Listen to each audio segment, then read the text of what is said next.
বন্ধুরা, পূজাস এভরিডে লাইফের নতুন একটি ভিডিওতে তোমাদের সবাইকে অনেক অনেক স্বাগত।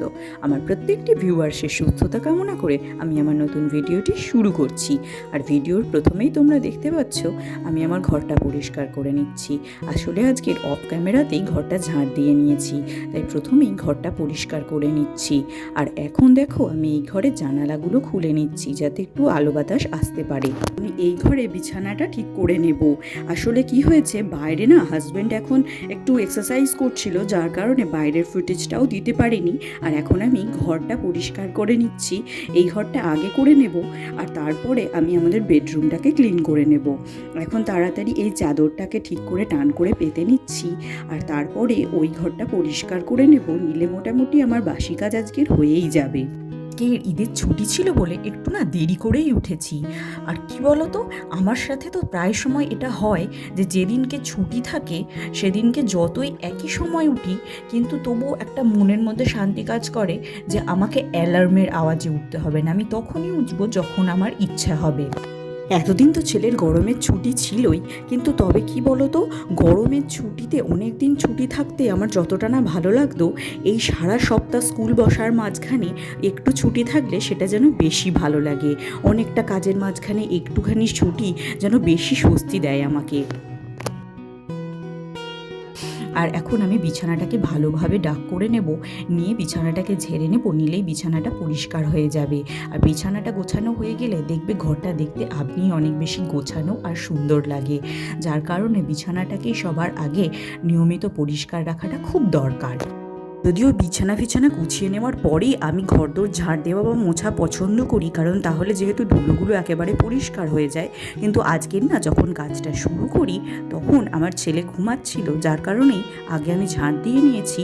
আর ওই ঘরটাও আমি মোছা শুরু করে দিয়েছিলাম, তখনও ও ঘুমাচ্ছিল, সেই কারণেই আগে ঝাড় দেওয়া মোছা সবটাই কমপ্লিট করে নিয়েছি। তারপরেই আমি এই বিছানা, শোকেস এইগুলো সব পরিষ্কার করছি আর গুছিয়ে নিচ্ছি। বেশ কয়েকদিন হয়ে গেল ওয়ার্ড্রপটাকে মোছা হয়নি, তাই আজকের যেহেতু ছুটির দিন ছিল তাই ভাবলাম আগে এই ওয়ার্ড্রপটাকে মুছে নিই। আর যেহেতু ডার্ক কালার না, হালকা একটু ধুলো পড়লেই খুব বোঝা যায়, তার কারণেই আমি নিয়মিত এটাকে পরিষ্কার রাখার চেষ্টা করি, না হলে না খুব বিশ্রী দেখতে লাগে। আর কলেনটা তোমাদের দেখাতে মনে নেই, আমার কলেনটার যা পরিস্থিতি না, একদম তলাতে সামান্য একটু পড়ে আছে, খুব বেশি বেরোচ্ছেও না, বারবার প্রেস করতে হচ্ছে তারপরেই একটু বেরোচ্ছে। এই দেখো কতবার করে প্রেস করার পর একটুখানি বেরোচ্ছে। আর হাজব্যান্ডকে দু একদিন ধরেই বলছি, কিন্তু প্রায় সময়ই সে ভুলে যাচ্ছে, যার কারণে এখনই আমাকে এটা দিয়েই কাজ চালাতে হচ্ছে। আর এখন আমি সোফাটাকে পরিষ্কার করে নিতে চলে এসেছি। আর আজকের না মারাত্মক গরম পড়েছে। আমি জানি না তোমাদের ওখানে কতটা কি গরম পড়েছে, তবে আমাদের এখানে আমার তো মনে হলো এটা এবছরের শ্রেষ্ঠ গরম।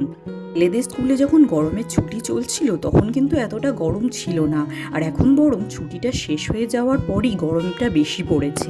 এই সোফাটা ঝাড় দিয়ে নিয়েই আমি ছেলেকে পড়তে বসিয়ে দেবো। ওকে তো ফ্রেশ করা আমার হয়েই গেছে, আর এটাকে পরিষ্কার করে নিয়েই ওকে পড়তে বসিয়ে দেবো। আর তারপর তোমাদের সঙ্গে আবার দেখা করব। আর এখন অনেকক্ষণ পর ছেলেকে পড়ানো হয়ে গেছে, এখন আমি ব্রেকফাস্ট করতে চলে এসেছি। আর ব্রেকফাস্টে আজকের আমি বানাচ্ছি ওটসের খিচুড়ি।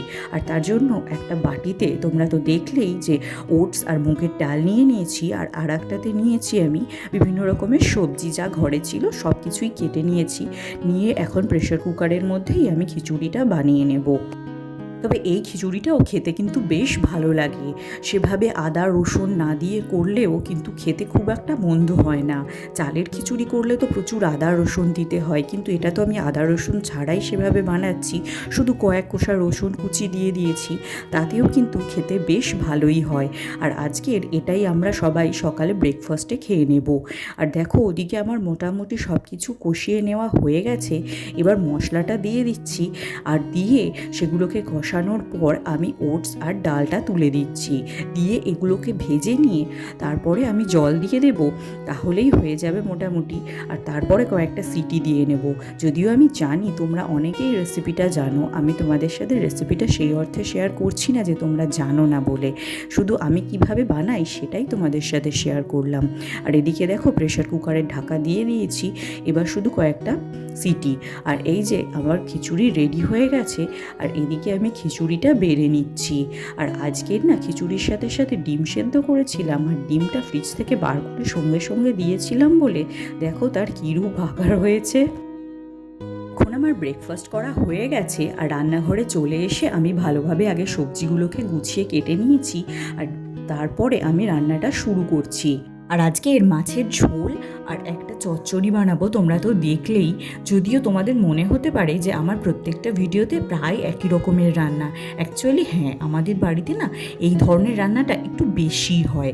যেহেতু শাশুড়ি মা রয়েছে, বয়স্ক মানুষ, ওনার না এই ধরনের পাতলা ঝোল বা শাক জাতীয় খাবার খেলে শরীরটা একটু ভালো থাকে।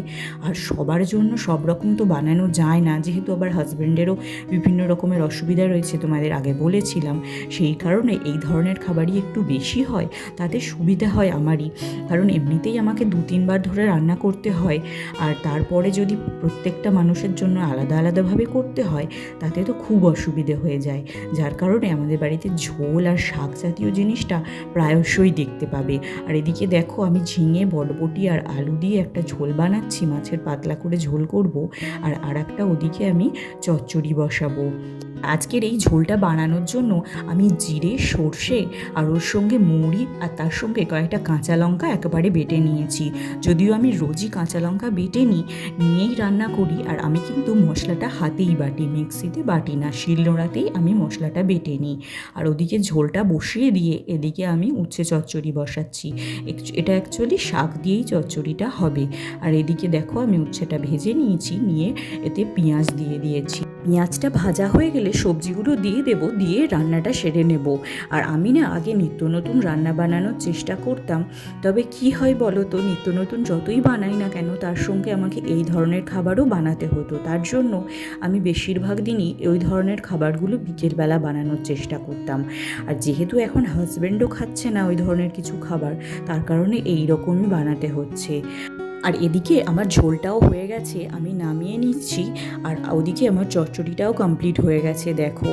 আর আজকের ভিডিওটা এখানেই শেষ করলাম। আর যদি তোমাদের আমার ভিডিও ভালো লেগে থাকে তাহলে চ্যানেলটিকে সাবস্ক্রাইব করার মধ্য দিয়ে আমার দিকে বন্ধুত্বের হাত বাড়িয়ে দিতে পারো, আমার ভিডিওগুলোকে লাইক এবং শেয়ার করতে পারো, আর আমার ভিডিওর ভালো লাগা খারাপ লাগা সবই কমেন্টের মাধ্যমে জানাতে পারো।